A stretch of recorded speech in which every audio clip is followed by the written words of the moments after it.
Welcome to the Trade and Industrial Policy Strategies official podcast, Tips Talk, the show where we delve into the fascinating world of economics and its impact on global development.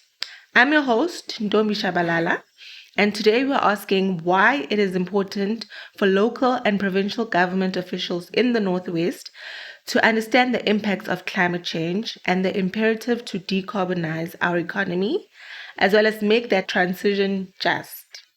We find ourselves in Rustenburg today to see how government officials can turn policy into action. Today we have a special guest with us, our Nosisi du Toit. It is a great pleasure to have you on our podcast today.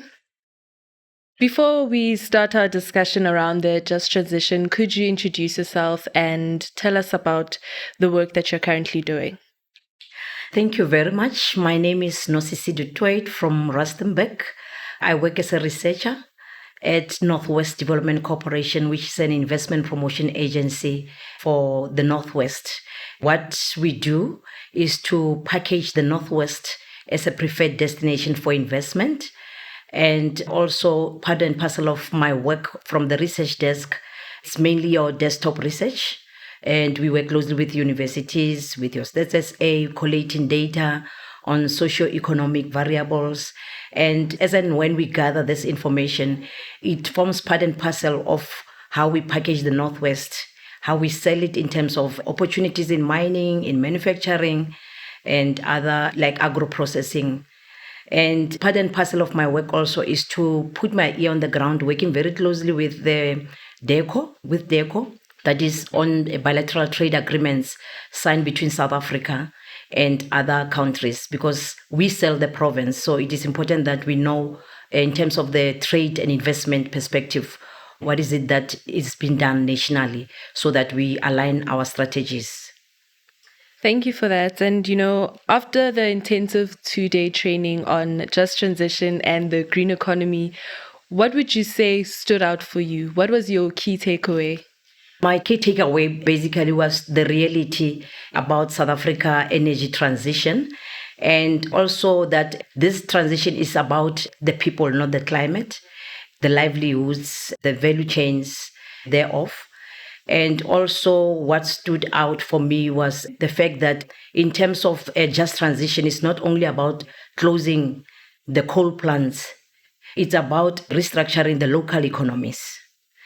And what I've picked up as well yesterday was also the impact that it has on the province. So it's not like all the provinces are going to be affected equally according to this just transition, because you have your coal-dependent provinces. You cannot compare them to Northwest, Eastern Cape, you see. So that stood out for me.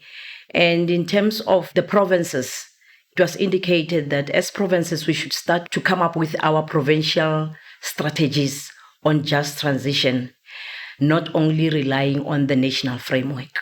No, thank you so much for that. And, going back to the office, looking at your own work, how would you infuse these policies into what you're doing? In terms of how to infuse the policies in what we are doing in our research unit, it is important that we wear the lens in terms of the technical studies that we might undertake. We must begin to wear the lens of who benefits, who loses in this, and who is excluded, and also who is a decision maker. I can make an example of a mine closure. If a mine closes, so it means the workers and the SMMEs are the ones who are going to bear the brunt. Yeah, and looking at your province, what would you say is the biggest opportunities or challenges in advancing a just transition? Looking at my province, I would say the challenges are that the just transition is largely dominated by big corporates in terms of green procurement. And the black SMMEs only come up as subcontractors. And I also see exclusion in terms of white women-owned firms. I see they're being excluded in terms of participating in capital-intensive projects. And in terms of the opportunities that I can say that I see an opportunity is for the Northwest to begin to come up with green economic hubs and reskill people accordingly. And just to sum it up, my personal feeling in terms of just transition, I believe in the energy mix. I believe in the energy mix because of we cannot leave out the hydrogen and the nuclear energy from participating in this space. Not long ago, my younger sister, where she works, we all know that the chrome mines are being affected. Just a stone throw away from where we stay in Kabane. The furnace is being closed. The smelters are closing down. Over 2,000 job losses. This is one of the biggest area in terms of the Northwest, especially Rustenburg, in terms of we are the biggest PGM producers in the world. We produce over 70% of platinum group metal. So you can just understand that a lack of energy will retard growth. So we can not only rely on renewable energy through solar and wind, because solar and wind cannot power the smelters. We can see the reality. So the base load in terms of the fossil fuels, yes, gradually the government has pronounced on that, but we should also, see how do we then include your hydrogen and the nuclear energy. Thank you very much.